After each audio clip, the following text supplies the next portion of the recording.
Israel's cabinet convened today for the first time in Berlin in a special joint session with the German government. The meeting was chaired by German Chancellor Angela Merkel and Prime Minister Benjamin Netanyahu and included Defense Minister Ehud Barak and Foreign Minister Avigdor Lieberman. Today's historic trip was originally scheduled for late November but was put off at the last moment when Prime Minister Netanyahu fell ill with a viral infection and light fever. Meanwhile, outside the Chancellery, a small group of demonstrators staged a rally to draw attention to the plight of Palestinians in Gaza.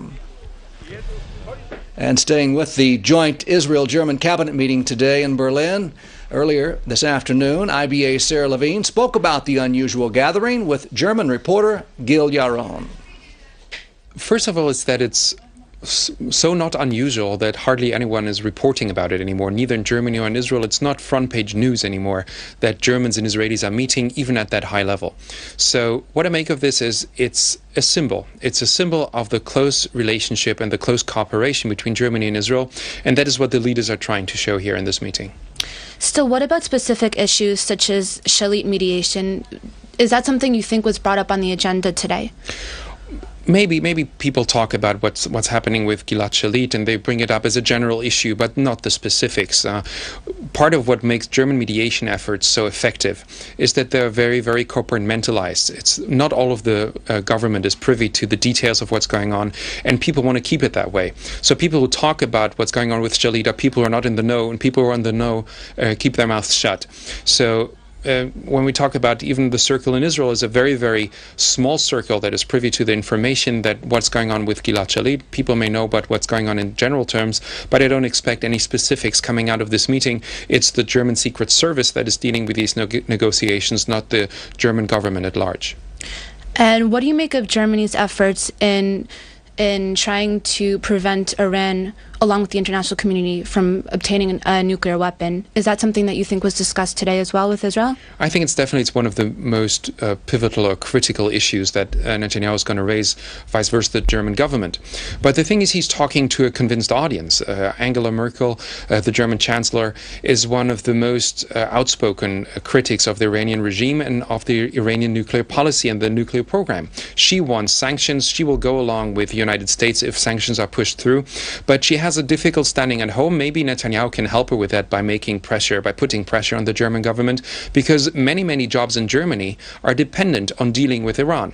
And we all have to remember we are in a global financial crisis. People are being laid off of work, and it's a very unpopular time for a German government to say, look, cut down on your business because we want to prevent the Iranians from building a nuclear bomb. The threat of the Iranian bomb is not as actually, or not as vividly perceived in Germany as it is in Israel, of course. And turning domestically, what role do you think Germany can or wants to play in the future of the Israeli-Palestinian peace process?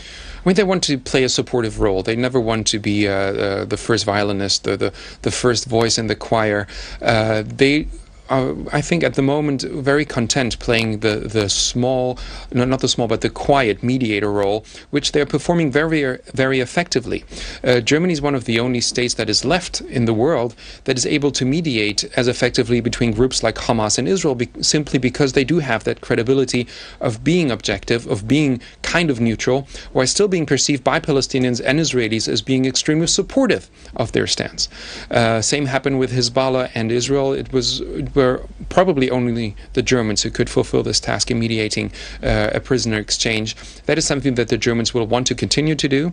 They have pledged their commitment to Israel's security, and they've pledged their commitment to trying to better the lives of the Palestinians. That is the role they see themselves in, a mediator and a harbinger of peace. And now returning specifically to today's joint meeting, you mentioned the symbolic relevance of the joint meeting. What more do you make of that? I think in some way it's kind of inspiring what is taking place today in Berlin. Look at what's happening. There's a people that has killed 6 million Jews, and they've become the closest ally of Israelis. And that is not just on the government level. It's when you go down to the street level, you talk to people in Israel, they see Germany as a big friend of Israel. They like Germans. Germans that come to Israel have almost exclusively positive experiences. Israelis like going into Berlin. There's ample relationship in science, in in culture, tourism, industry, research, every level you can think of. Germany and Israel are cooperating.